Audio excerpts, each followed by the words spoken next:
All right. Looks like we're there. All right, everyone. Hi, this is Kurt Barone, And Brad Pinsky.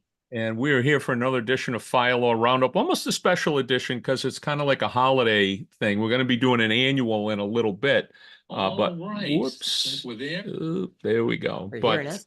yeah, Well, I got the holiday stuff behind me, so there you- we got to stick with the holiday theme. yeah, there you go. And I don't know if we have any holiday related cases, but certainly this time of year it's difficult. Courts, I think a lot of judges are on vacation, and courts are court personnel are on vacation, attorneys certainly. So there's not a lot going on legal wise, but we certainly, I think we got Got some seven big ones. interesting cases, yeah, this week. And then also I want to let folks know on Sunday, Monday, Brad and I will be doing sort of an annual review of the highlights of 2023.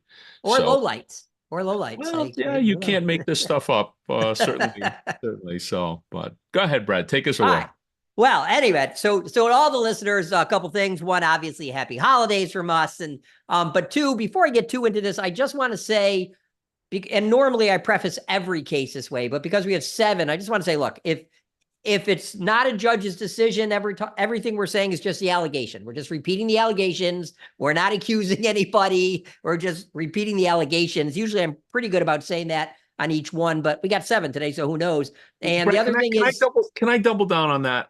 yeah, Because I had some folks reach out to me over the last couple of weeks that were very upset, and they felt that we shouldn't have covered, not so much you, but me and the blog. I shouldn't have covered certain things, and I shouldn't have said certain things. And what we're trying to do is educate people, and in any sort of educational adventure here. You run the risk that people are going to be offended, that people are going to take a position opposite what we're talking about here, and we're trying to educate. And please understand that we're not certainly vouching for anything that is alleged in a lawsuit. right. And then even rulings. Sometimes, you and I talk about it, we disagree with a ruling. Yeah, But yeah, the ruling, it's just like many times in my baseball career, I disagreed with the umpire's call, and I can right. disagree all I want. The ruling stands, it Yep, is what it is. So, yep. but it's really about the education, and I hope folks can see through, what we're trying to accomplish here to see what we are trying to Yeah, provide. and it's funny. I had a call with a client today, and he said, "Oh, I didn't do something that I'm accused of." And I said, "Yeah, but you opened your mouth.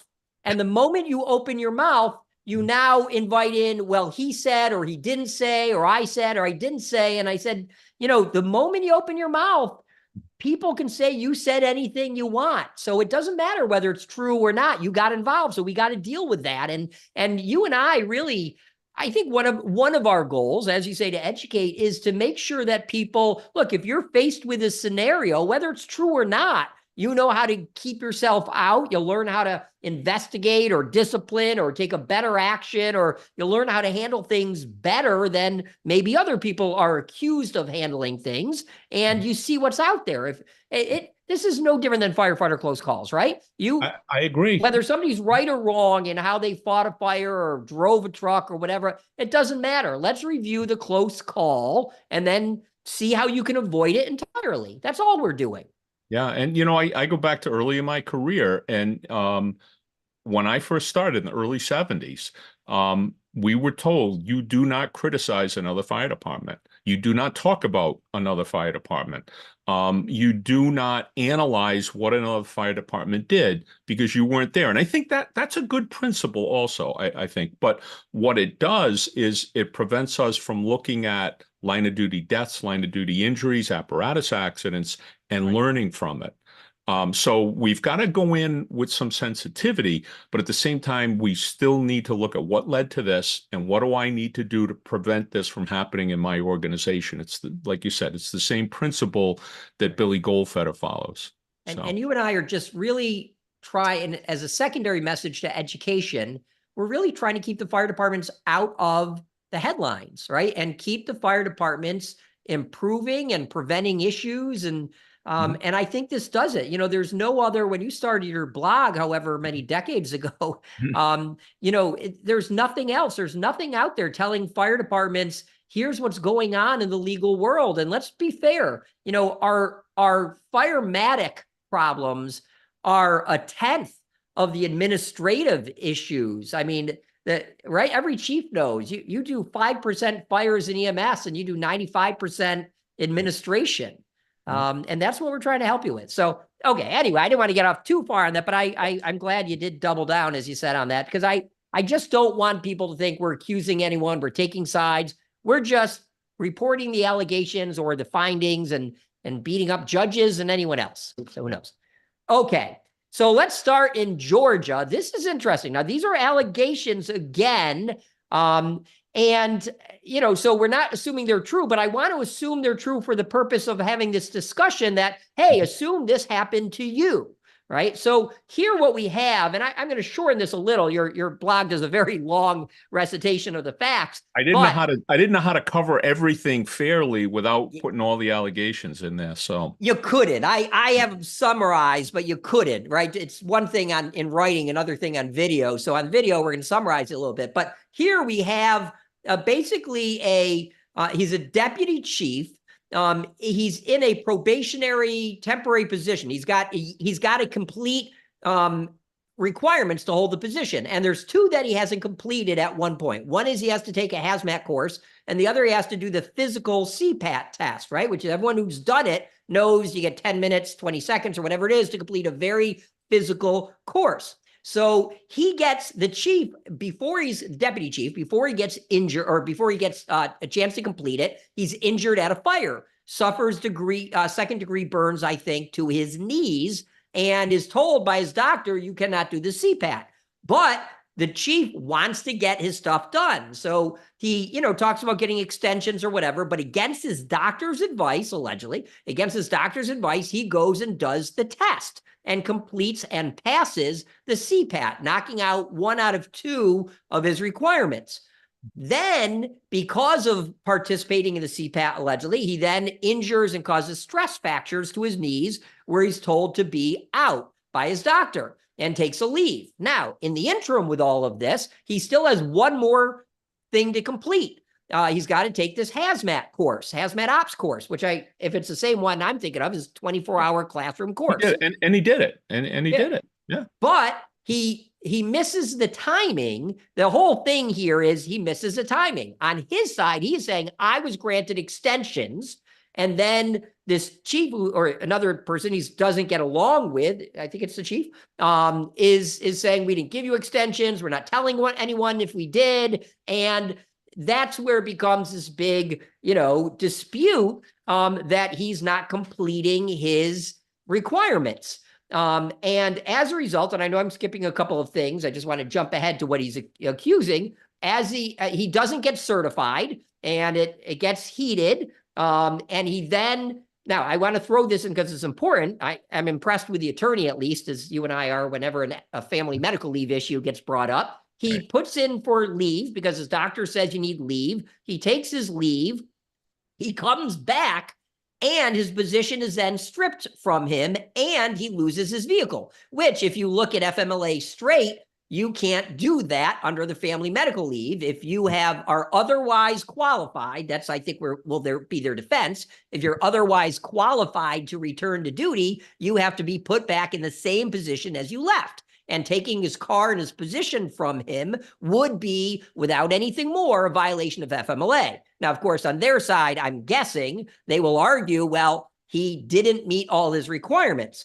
The problem is there's this, and I don't think they know either. They say there are preliminary discussions regarding Mr. Phillips, deputy chief. His certification application was revealed, and it revealed certain matters that require further investigation. So it sounds like they're trying to say, oh, there's something going on that maybe wasn't being honest or truthful, or there's something missing. We don't know, right? But the deputy chief is saying, hey, they're now contriving reasons why I shouldn't have my certification awarded to me having completed all these.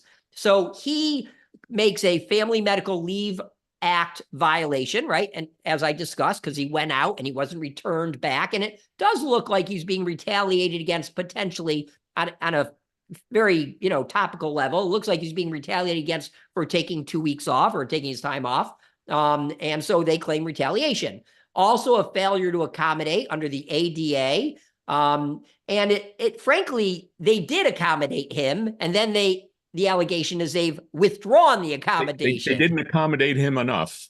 Didn't accommodate. Well, but it even looks like they took it back because right. They're saying, well, we didn't really give you those extensions, right? So we're not going to send in your application because you weren't timely. He's arguing you gave me extensions. So they accommodated him allegedly and then didn't accommodate him. And then the violation of the Rehab Act. I'm a little confused on what the Rehab Act would come in because I didn't necessarily see, maybe I missed it, that he was not allowed to be rehabilitated. Normally when we talk about the Rehab Act, we're talking about drugs. We're talking about drug use. Well, the Rehab Act is actually the precursor to the Americans with Disabilities Act. Okay. So whenever I think of the Rehab Act, I don't think of rehab, I think of disability. And it didn't apply to everyone. You had to be a recipient of federal funds in order for the Rehab Act to apply. But the language is virtually the same. Who it applies to is virtually the same in terms of the victim. The victim has to have a disability. It's got to impair one or more life functions and yada, yada. So when I see that, there's case law, a body of case law on the Rehab Act that predates the ADA. So sometimes attorneys want to throw that in just to be on the safe side. Why not? Why not? Right. And look, I thought they did a good job. I think their allegations make sense. It's going to be a factual question. There's probably text messages or emails or written proof or something, I presume, that's going to back up. But my belief is this probably settles because there's too much for a jury. And as in a later case, we're going to show somebody what happens when you let a case go to the jury and you get a $5 million verdict against you. Anyway, but anything more? Yeah, this case actually ties in. Now, I don't know if you made the connection. I didn't make the connection in the blog here, but this department had a previous issue that you and I had talked about a little over a year ago, and I'm looking at it. You see me, I'm looking at a screen over here, just to, refresh my recollection a little bit. But it involved the fire chief in this case, and his name is Roderick Jovalet. I apologize for butchering his last name, but he had been suspended, I guess, or put on administrative leave as the department investigated his hiring of someone who had a felony record. And I don't know if you remember the case. No, is this the person who may have had the felony record? No. Oh. But I think a really important aspect of this was that the fire chief, let me see if I can get this, Jolivette, Joe Levette, had given Chief Phillips an extension and said, look, as long as you're hurt, we're going to toll the running of the 1 year that you have to get this, get these qualifications away. Okay. So then this goes on. The next thing that happens is Chief Joe Levette now finds himself being investigated for hiring somebody, not doing a full background check on somebody. And so now you have an acting chief, and it's the acting chief now that is the one that is saying, we're not going to grant you the extensions anymore. So there's a factual question here, but so that's sort of one side of it. The other side of it here is that he had 1 year. He was hired in July of 21.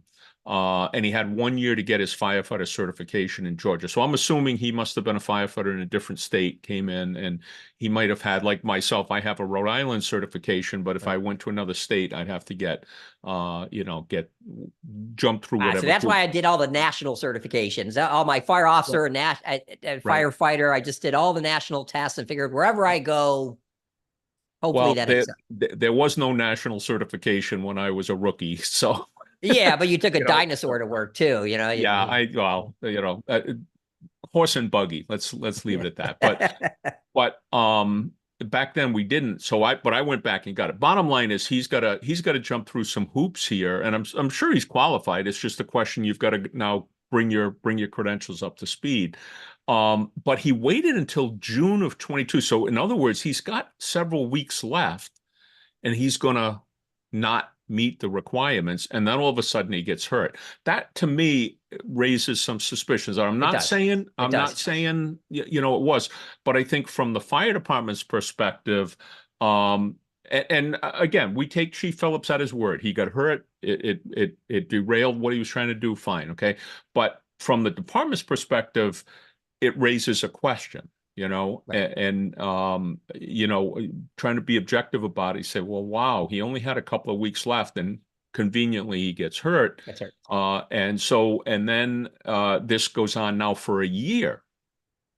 And this injury now goes on for a year. And finally, I guess it wasn't quite a year. It was March or so of 2023, I guess, that he finally 2023, that he finally did everything. And he did. He was given the extensions. He did it. And then all of a sudden now they're not going to submit the paperwork, or not. The paperwork's not going to get approved. So lots of factual questions here. Yeah, I think the thing here with Chief Phillips is, a stress fracture is going to show on an X-ray, right? So it's a real as opposed to what I was faced with when I was fire chief. Oh, it hurts. I can't go like this. And so I can't, and you can't see anything on a CT or an MR. It's objective. And so Dr. Year off gives you a year off. And, but here it's a stress fracture. You could see it. Right. So, and again, we always say this, and this is, I think, fire chiefs, despite how suspicious something may look, we're not doctors. And when the firefighter walks in with a doctor's note, now if it's a dentist saying he's got a back problem, that's one thing, okay? But you've got an MD saying he's got a back problem or a knee problem or a stress fracture, or whatever. Then you're not, you've got to kind of let the professionals have their latitude in that area. Get your own doctor to dispute it, but. Yeah. And, and I got to tell you, and I don't want to get too far off, for those of you who have not come to our family medical leave long lecture, 4 or 5 hours on the complexities of it. But, here's a fatal place. People make mistakes. So normally a return to work physical, you say, okay, go to our doctor, we clear you. FMLA, you have the legal right to get clearance from your doctor. So, it's easy to make the mistake. Wait a minute. Usually you go to our doctor, but FMLA, it's your doctor. And, federal law would trump your department's policies. And attend our FMLA thing. This lawyer, I think, gets it. I'm impressed with any lawyer who looks to FMLA, because as you and I talk about, I just don't think there's a lot of lawyers who understand it. But more importantly, if you're a fire chief and you don't understand the FMLA, you really do need to attend. That's why we put it together for you, this course, because it will hang you. It really will. And with that note, it will hang you. I go to New Jersey for yet another hate crime, another Noose incident, right? And one of my clients had one of these. These are not rare. I think you have a database with a ton of. They're not rare. So, okay. So here we have criminal charges against, it should really be 2 Noose-related incidents, but it's 1 Noose-related incident in the Bloomfield Fire Department, where a firefighter Coffey is charged. He's facing criminal harassment charges with the intent to intimidate. Now that's important, but the intent to intimidate on account of race or color, because he's not charged with you're insensitive. He's in charge with intent to intimidate. And that's going to be, if you're the criminal lawyer, defense lawyer, and I am not, don't hire me. I'll get you convicted of anything, whether you were charged with it or not. But if here, the clearly intent, what we call in law, mens rea, the intent to intimidate is going to be important. So here's what happens. So the victim obviously is a African-American, and the offender the accused is white. This is pretty recent, November of 23. And what happens allegedly, right? This is criminal allegations. He said, one of my coworkers tied a noose and handed it to me. He was laughing and said, I want you to figure out what kind of knot this is, allegedly. And so the individual said, well, I know exactly what this is. This is a noose. This is what people used to hang my ancestors with from trees, something like that. And he says, I didn't know how to feel. I felt anger, still very angry. Now that's going to hurt him. I have to tell you, that may hurt him because the intent to intimidate shouldn't necessarily evoke anger. It could. I'm not saying it doesn't. It should evoke fear, right? So if I read that, I'm like, oh, that was the wrong response. If I'm the criminal defense lawyer, I'm thinking, well, you didn't say you were scared or intimidated, but I suppose angry is subtly related. In any event, he said, my captain checked on me and they could tell they were a look on my face. I was in shock. Okay. It may be shocking. It's clearly offensive. Whether it's criminal, however, I doubt. I just don't believe that this rises to the level of intent to intimidate on account of race. Now, and anger and intimidation are close, but however, this wasn't the end of it. And this is where the intimidation, certainly harassment as a civil matter, but this is where the intimidation may come in. He said the same firefighter previously engaged in similar behavior about a week earlier. Now, that's showing a close related pattern. It's not as serious. He said the same guy came up to me while I was standing outside at a table, says, hey, Thomas, there's a noose upstairs on the table. The guy, the African-American male says, why would I want to see a noose? And he says he looked at me and just laughed. And he said, I'm just telling you. So that alone clearly doesn't rise to an act to intimidate. He's just telling them there's a noose up there. Maybe he's saying, hey, you're going to be pissed off when you get up there. That's all we know. That's all we know. But, don't be that guy, right? I'm not excusing, by the way, nobody should think that I'm excusing this conduct. I'm only evaluating as against a criminal standard. Should he be disciplined internally, maybe terminated for what may be 2 acts of harassment or together harassment? Absolutely, if this is true. But is it criminal? I don't know.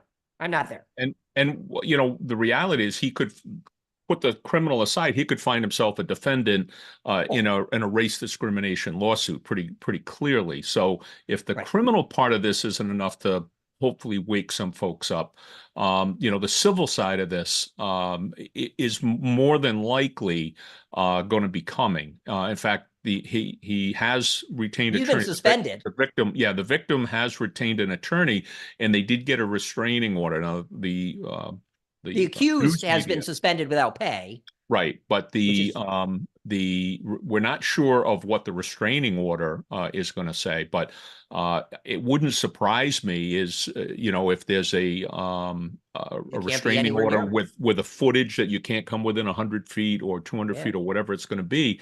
And so now this creates a problem in the workplace. And we know that many fire departments are confronted with that, and you're trying to reschedule people. Usually husband, wife, boyfriend, girlfriend restraining orders and who work together. Often, and then what do you do, right? Often. But again, this creates a problem for the organization, and it can be avoided by just, I don't know. Just exasperating that folks are doing this. But we all know this alleged, I'm not saying he did it. We all know this alleged type of person is in a lot of fire departments. He's not maybe really racist. He's trying to get under somebody's skin for some reason. That's my intent. And the guy crosses a line, maybe several lines. And I don't know why, if it's really racist or the guy's just stupid, trying to get under his skin. But whatever it is, he gets what's coming to him. He should be suspended, and ultimately he should, if true, he should be terminated. And if he's not terminated, the department's going to find itself in a lot of hot water. They are lucky this guy wasn't a lieutenant, that the accused is not a lieutenant or higher, because then the department would be in a lot of hot water because it's one of his managers. But this is not rare, right? This is not rare. It's not. It's probably 3 or 4 in the last 6 months that I've come across. And at my conference, you and I covered 2 of them that just happened. And that was last year. And not every one of them, by the way, let's be fair about it. Not every one of them is legitimate. There have been some where it's actually a figure 8 knot. It's not a noose. It's a figure 8. And you've got a firefighter who's maybe got himself in some sort of trouble and sees the figure 8 and says, I know how I'm going to get myself out of trouble. I'm going to claim I'm the victim of harassment. So that does happen. And certainly I am not saying that that's what's happening here. We've got knuckleheads that tie a noose and think they're being funny, or maybe they are racist. Who knows? But that's unacceptable. But it's not 100% that these things are going in one direction. We see it both ways. I really hope the fire chief comes out, lines up his entire or her entire department and says, I don't care whether it's true or not. This ain't happening here. Not our department. We serve the community. We don't mock the community, right? And when you're mocking allegedly, right? I can't say more than mock. It's really a threat. It's an intimidation of the community. But yeah. So you can't allow that. If this got out and became the persona of their department, there goes your funding. I mean, that's just, you got to watch out for that stuff. Okay, next. So, well, I almost want to do this last, but we'll do this now anyway. Out to Aurora. Look, this has been, if anyone doesn't know what's going on, you have not been paying attention. But how many times is ketamine going to appear on our show? This is like the Kurt Brad and ketamine show, right? I mean, so we all know what happens. The police officers, we're in Colorado, the police officers have a allegedly unruly, person. I take it, you have to correct me, but I take it the police officers actually requested the help sedating. I'm missing. I'm not up on the facts on this particular case. I know that there have been cases where police have asked or demanded that we administer ketamine to help them subdue someone. There are cases where the medics do it because they believe the patient is in excited delirium, and they figure that this is, it's better that put the patient to sleep, and that way there's no further risk to anyone, the victim or the police officers. So except here he goes into arrest, right, and dies. They used a higher dosage than what most folks would be recommending based on the person's weight. Right. And look, EMTs, paramedics, you have it so easy. Stick to your darn protocols. That's it. Nothing more, nothing less. Follow your protocols. If you don't know what they are, look them up, right? I'm sure they're in a pocket guide or on your app. You don't exceed your protocols. Some states, I believe mine's one of them, some states has a ketamine for the safety of the patient. It's a way lower dose, but it doesn't put you into arrest. But some states do have it as protocol. Some states don't. But stick to your protocols. It either meets the standard your state has outlined for you, or your region or whatever, or it doesn't. And if it doesn't, don't do it. And just because the police request it doesn't mean it needs to be done. Yeah. I'm not sure that that's what happened here. I think that there's a factual question about whether or not he was in excited delirium. And some of the expert testimony in the case was on that issue. And then some of the expert testimony got into whether or not excited delirium is actually a diagnosable condition, or whether it's something that's kind of made up. And they were found guilty. This ship has sailed. Yeah, that's what I'm saying. That should not even have been an issue in this case. The issue is, were they following their protocols? And if not, did it arise to the level of being a criminal offense? And let's face it, virtually every response that we go on, we're not absolutely picture perfect in every single thing we do. Okay. I like to think if we're 60 to 70% successful in each of the choices that we make, we're doing pretty damn good, because we're going on limited information. But be that as it may, no one can expect us to be perfect all the time. It's just not possible. Okay. We're dealing in time compressed environment where we don't have all the information that we need. So we're doing the best we can. So when you make a mistake, that could create a situation where you could have some civil liability. It should not create a situation where there's criminal liability. And I'm heartbroken over this. And I'm not being dismissive of the victim who died. It shouldn't have happened. But the bottom line is, in terms of the medic's culpability, to find them criminally responsible, I think from what I know about the case, is a stretch. Yeah, I Is think it depends on the dose, though. I think if they gave the dose that was allowed for a normal patient, then I Mhm. would say, look, there's obviously no intent to harm because that's the dose. It may have been used in the wrong situation, but the dose wasn't intended to be lethal, right? Here, Right. if they exceeded the allowed dose, Mhm. then I think the verdict is right. Yeah.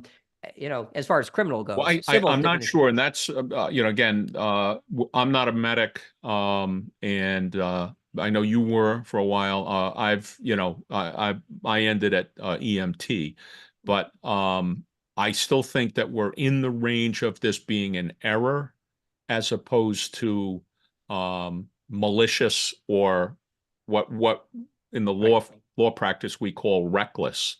Um, or grossly negligent. I think it's more in the realm of negligent, not grossly negligent or reckless. And really, they were charged with manslaughter, involuntary manslaughter, which requires a finding of recklessness. Now, they were Right. not convicted of that, but they were convicted of negligent homicide, which Which is requires so likely to cause injury that it's almost intentional, right? For that right. definition, so It's likely. Yeah. And so Um, I just and I think about the impact of this um on firefighter recruiting. I can envision medics saying, I'm done. Here's my card. I'm going to go ride backwards on an engine or ladder. I don't want anything to do with this. This is fine. You're going to sue me civilly. That's one thing. I don't like it, but I can live with that. but Okay. going to You're jail, going to put me in jail? I'm yeah. done. Here's my medic card. Goodbye. I'll And go and ride again, and I backwards. don't know, I'm sure people do know, but if the dose was the highest limited dose, right? The Mhm. allowed dose, then they're wrong. But if they use their own judgment and gave a higher dose, which I believe is what I, happened, I don't know. I mean, you I shouldn't be don't. dying from the regular dose. That's right, and I think that's the issue. I believe that they gave the maximum dose that you would give to somebody who's like 250 pounds, and this guy he was only 140 pounds. So if they exceed So it, but exceeded it with the intent to harm or exceeded because, but look, there was a trial. yeah, Wait, there was a criminal defense lawyer, presumably, who yeah, defended him and made an argument. And this is why I got to tell you, I think with respect to your comment of, I would give up if I was in the situation.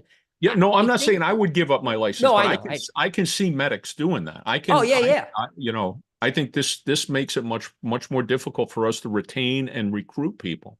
But I'm I, sorry.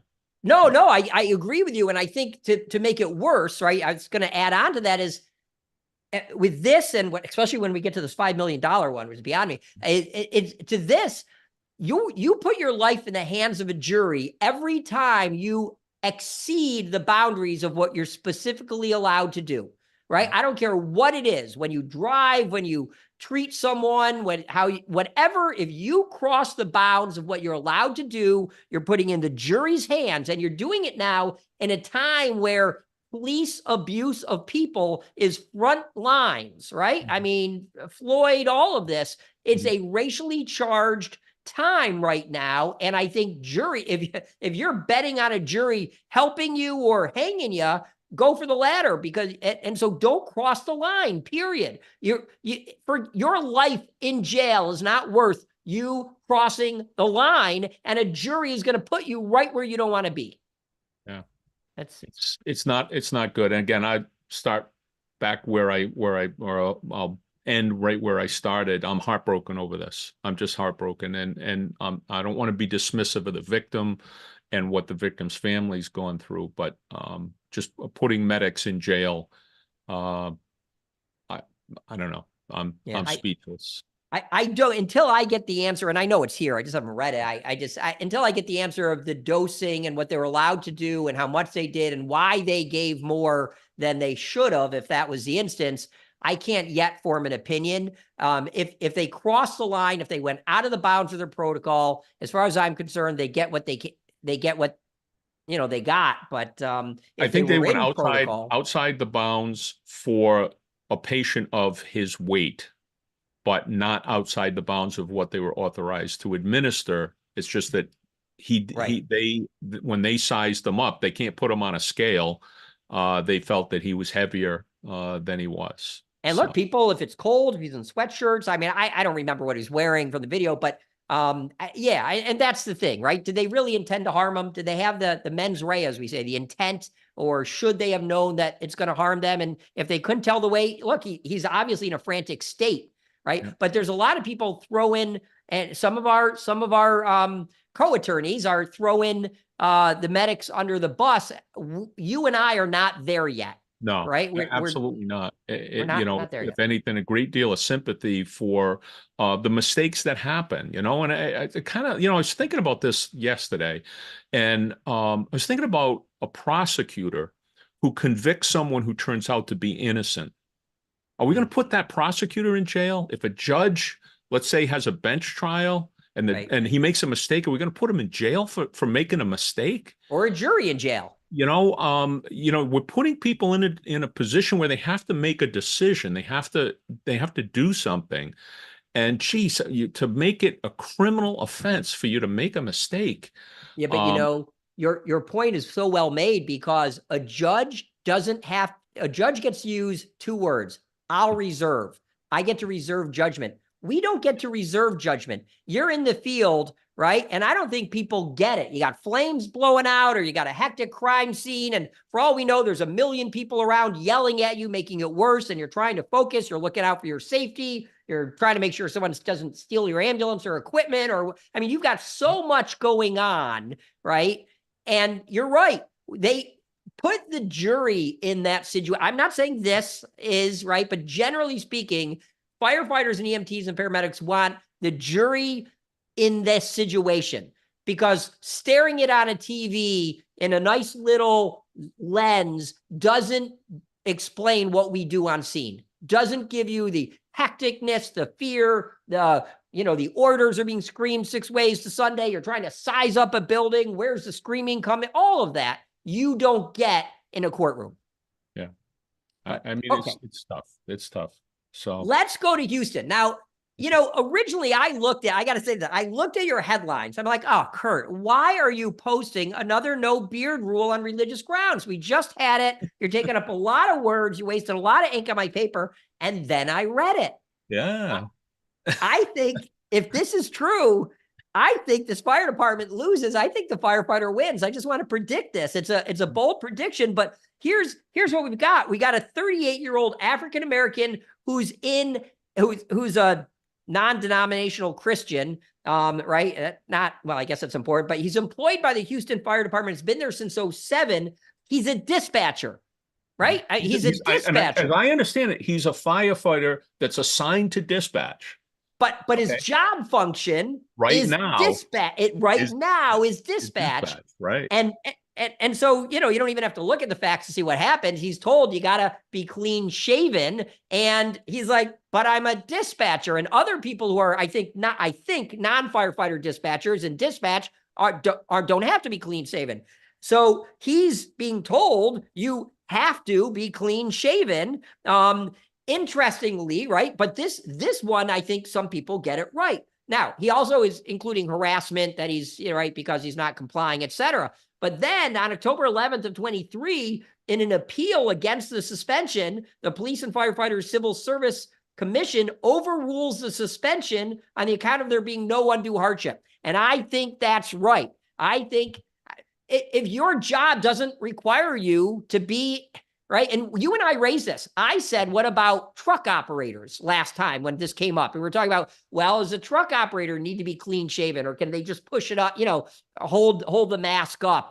But here, this is where I was going. Who knew? And yet a couple of weeks later, now we have it. So he's seeking, $30,000 for actual damages, $250,000 in compensatory.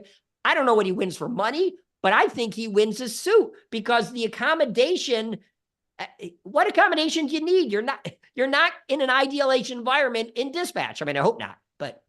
Well, one thing that kind of, and you and I had talked about this sort of metaphor before, okay? But it's the Marine metaphor, where every Marine is a rifleman. Right. And Right. every You brought Marine, that up. even if you're the commandant, you're the 5-star Marine general. I don't know if they have a 5-star general, but you're the general. You're the top person in the Marines. You have to qualify with a rifle, even though you're at the Pentagon and there's no chance you're going to have to actually go out and shoot. You still Right. have to qualify. And so, kind of thinking through that thing, then even though you're a dispatcher, if we have a major emergency, you could be pressed into service and you may have to wear a respirator. And I don't know. Again, I don't know if that is the case here. You're such Um, a lawyer. well, hey, and I gotta take care of my friend there, Chief Pina, but no, I've got a lot of friends down there in Houston. So, but again, I don't know if that kind of argument is going to hold up. That look, we don't draw a distinction. If you're in fire prevention, that's fine, but we could have a major incident where we need you to suit up and put on a pack. And same thing if you're now, if you want to be a civilian dispatcher, that's a different story. We don't expect civilian dispatchers to put on SCBA and so on. But if you're a captain on the fire department assigned to dispatch, we may need you out in the field. Yeah, and I would say probably true, fine, good argument. But are you telling me I can't have 3 minutes to shave if I'm coming from dispatch? Because that would be the accommodation. Grant, you're calling out for a ton of people on whatever incident's going on. I need a travel shaving kit. So well, but isn't that an accommodation? Fine, I will be clean shaven the moment you dispatch me. Now, I'm not saying that works in the firehouse, right? Firehouse time is of an essence, but you're calling out a dispatcher or you're calling out a rifleman in the Pentagon. They're probably not waiting for you. Your arrival somewhere around the basement and the lower level of that, right? Where it's going to be left when you get there. So anyway, but yeah, I think this one could come out. Now we've had 3, and Brad and I are starting to get ready for our annual review, and we've got 3 beard cases. So, I'm going to maybe talk about the 2 that went one way, and then this one it could go in a different direction. So I'm just putting out there, and you and I guess a lot of these we never see because they settle or something else happens. We never see the outcome, and we may not see on this one either, given the the overturning of the suspension, but. I think this should in fairness come out for the firefighter / dispatcher.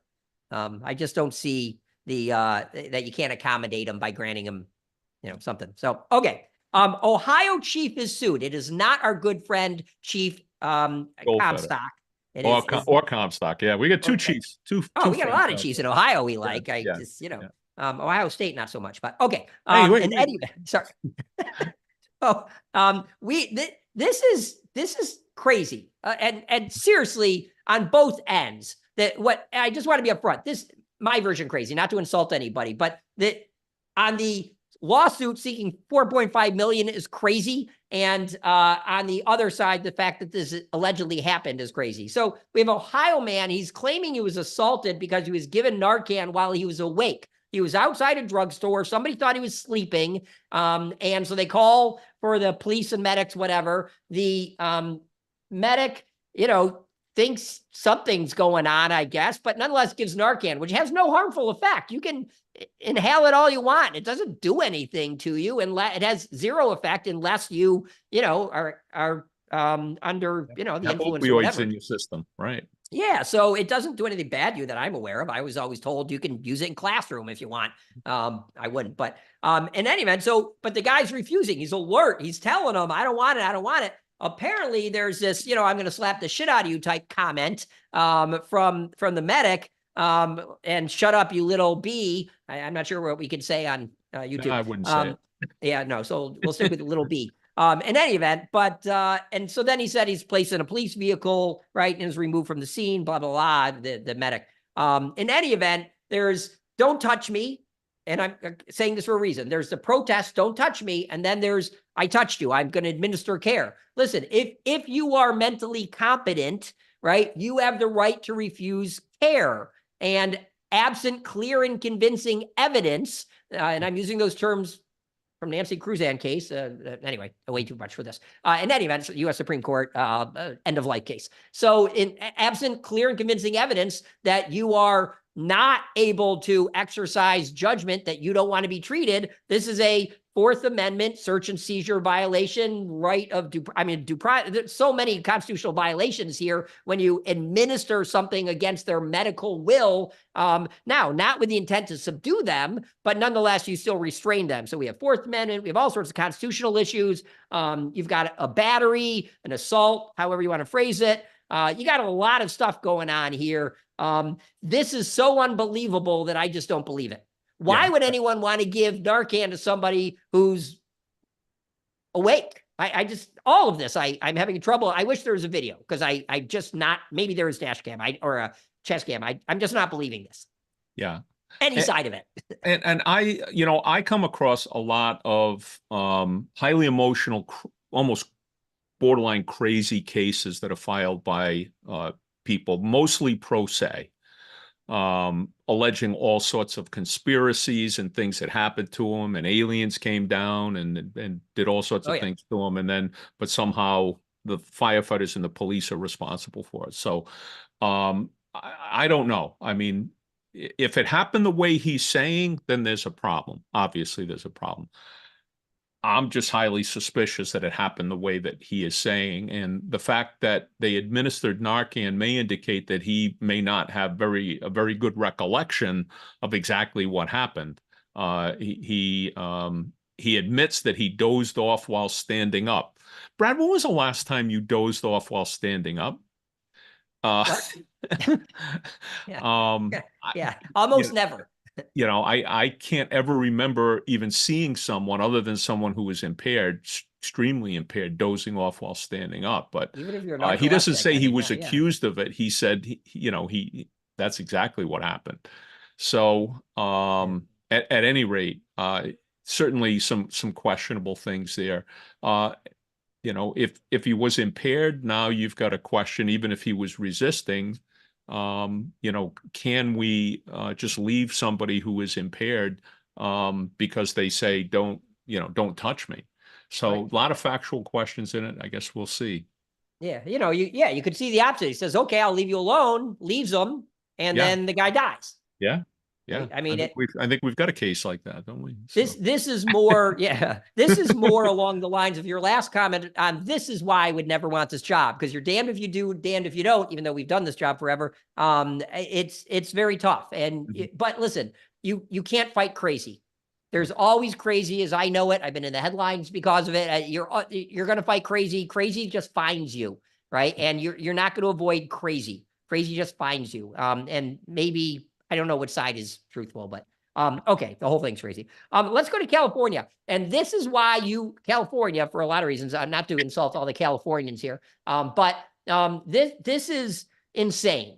This verdict, I just want to start with, is insane, and yet it was upheld by the California Court of Appeals. So a jury awards a total, right? And we'll defend the attorney's fees, but the jury awards a total of about $5 million.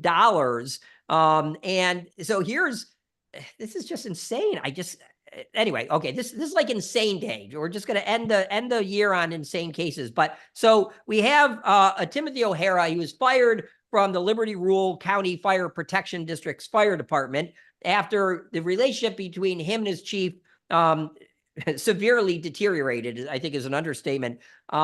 He was written up by the chief. He's denied. This is a big one. And you talk about the Firefighters' Bill of Rights and their power behind them. This is a good reason for there's not a lot of them, 10 or 15 states maybe that have a Firefighter Bill of Rights? Yeah, but roughly 10. Some don't call it a Bill of Rights. That's where like New York.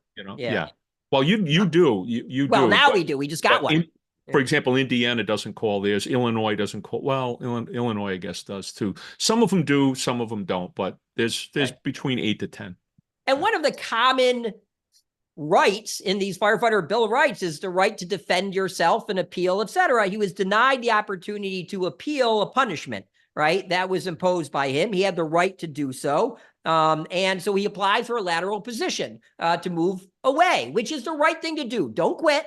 Don't quit, right? Just as I've said on a lot of shows, don't quit. Stay there if you can, if it's safe, healthy, whatever, stay there. He applies for a lateral position, and these anonymous letters then go out defaming him. The jury didn't fined on that one, by the way, on the defamation, but nonetheless, because they presumably couldn't prove it was him. But there gets to be a heated argument. I'm going to address this too. There gets to be a heated argument between him and the chief, and then the termination for insubordination, right? So by the way, if you are pissed off at your chief and you're yelling at your chief, or I don't care, your superior, and he's wrong or she's wrong, shut up and walk away. Don't give them the, let's go back. Don't give them the noose to hang you with, right? We get to tie this whole thing together. But do not put yourself in that position. Walk away, file a complaint. But I have one last night where one person said to a higher ranking officer, the higher ranking officer was yelling at him. And this person then says, I'm going to kick the living blank out of you. I'm like, well, now you cross the line, right? Because no matter how wrong your superior is at doing what he's doing, you just were insubordinate. May have been right, but not in the court of, your perception of your municipal leaders. In any event, he gets terminated, shock of all shocks, because he got in this insubordinate fight with them. The jury agrees, he sues for a lot of money. The jury agreed, and the Court of Appeals then upholds the jury verdict. But I want to read off what the verdict was. So remember, the big thing here is the harassment. He didn't go on the letters. The jury did not find. They couldn't conclude who did the letters. But the jury gives $3.1 million, right? And $2 million of it is economic losses. I just don't understand that. $300,000 for past lost earnings. I get that. 1.7 for future lost earnings. I was trying to see how old this guy was. He's got to be fairly young, and I don't see it. But lost earnings, that's what attorneys want. With personal injury, they're looking for, are you out of work? Because that's where the money is in lawsuits. In any event, that's $3 million for his past and future earnings, $1 million for non-economic losses, basically other expenses of what he incurred. And we get, I think, $500,000, almost $600,000 for attorney's fees, which doesn't shock me in California. There was probably 6 hours of work. But attorney's fees, I could see 600,000 in California and maybe Manhattan, but that's a lot. That's a lot. But this is a trial, preparing for trial. I don't know. I think 600 is excessive. In any event, the court upholds it. So and I'm not mocking in any way the economic damages, because that's done on a calculation that presumably had to be proven to the jury. The attorney's fees are probably whatever they are. So my point at this is, I want to talk to the chiefs out there. Now, I don't know who pays this, right? Is it the department? Is it the chief? It's probably the department. Chief probably gets gone, but is it worth it? Is your pissing match with somebody worth $5 million? Because I like my stuff more than I want you to like my stuff, right? I just, you're buying your own misery if you're the chief and you're doing this stuff. And to retaliate against somebody, the jury found that was the case. It's not worth it. And to all of you, if there are rights, and let's forget the Firefighter Bill of Rights. Let's start with the collective bargaining agreement, right? You as a chief better know the CBA well, and whatever one provides more strict rights, state law, Bill of Rights, or, the CBA, you better not deny people their rights. You deny people their rights, and we have very sensitive juries these days. And here you go. Here's another one, $5 million. Wow. That's, good job by the attorneys, but it's not worth it, chiefs, right? I mean, let's speak to his lawyers. We're trying to keep you out of this. Don't do this. Not worth it. Okay, let's go to Missouri. I thought this was a good case. Why don't you do this? Because we've done this. Well, first of all, we've got a lawsuit in California. I'm sorry, it's not in California. It's in St. Louis County, so it's in Missouri. And apparently, there's been someone who's been either, I don't know, is it emails? What was it? Harassing electronic messages. So yes, and they want to know who the emails belong to. Yeah, so they're associated with email addresses. There's 2 email addresses, but bottom line is someone is harassing one of the parties in this lawsuit in Missouri.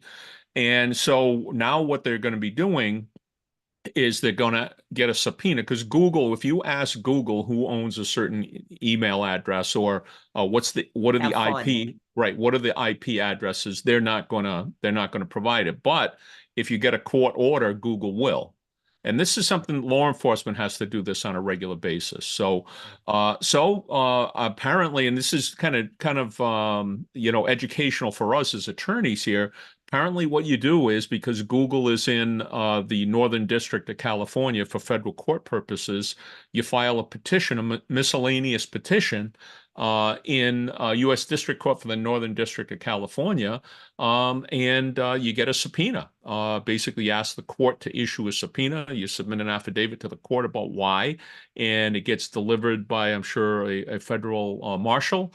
And the next thing that's going to happen is Google's going to give you the IP information. So you're going to be able to identify who posted or who emailed or whatever it may be. Word of caution to all those who are going to go hide behind some sort of an anonymous or what you think is an anonymous email address or internet identity. There are ways to find out who is posting things. I had an issue where not me with the my money, but with the assistance of a place we hired, we found the computer that somebody used at a library, right? They thought they were being cute. They went to a library and they signed on. Well, guess what? The library had a sign-in sheet. We identified the computer. They found the video. They found who was sitting there. They found the access. They found everything right back to the person. You are not hiding these days in electronic age. Yeah. Your signatures on everything. Yeah. So, hopefully it's not the person who is involved in suing the fire department. But if it is, you're going to be caught, and it might be better off if you just fess up right up front. And because once you put somebody through the process now, especially if you're involved in this lawsuit, the judge in the case in Missouri is not going to be happy with you. You're not probably going to see the judge out in California, but you've got to come back now and go before this judge, and he's going to say, "Wow, you made us do this," and it certainly is going to reflect on your credibility, and it's basically I would get bet your checkbook out. Yeah, get your checkbook out. So. Yeah. So I got to tell you, for an end of the year, and I know we kind of crammed a couple weeks together here, but there are some powerful lessons in this. And I think my end of the year message to everybody is, look, you're looking out for your community. You're risking your life for your community. Don't put your livelihood on the line for somebody you shouldn't be risking your life to. It's not worth it. Bite your tongue, stay within protocol, right? We almost never see a case where, well, somebody followed the policy and followed the rules, and now they're being sued and they lost $5 million. We don't have that. These are the extremes. Don't put yourself in the extreme. Pretty basic. So. All right. Well, that's going to do it again for another edition of Fire Roundup. We will be getting back. Brad and I got to figure out a date and time. I've got some folks coming here Monday at 1, so maybe we could do it at noon. Maybe we could do it Sunday, but we'll be doing an annual review at some point, and we'll be discussing the most interesting cases. I got a bunch of different categories as well that we can kind of take a look at, and so we're looking forward to that. And for all of you who've been supporting us for this year, coming and listening to us, thank you. You're the reason why we do it. Okay. And, so. And we love hearing from you. I love when you send those emails that people sent and saying, thank you. I like the thank you better than the other yous. But the thank yous are great. And it does. I don't think people, and let me just shout out to Kurt, people don't realize how much time goes into, I just read the stuff and, think about it and kind of report on it. But I mean, how much time Kurt spends breaking it down and reading and finding the stuff and the money that's involved and, getting all this stuff for no other purpose other than to help you protect yourselves. Yeah. Right. So, all right. So that's going to do it for 2023, Brad. We'll see you in 2024. Have a nice New Year's Eve. And yes. Best to Nicole. And we'll see everyone back again in 2024.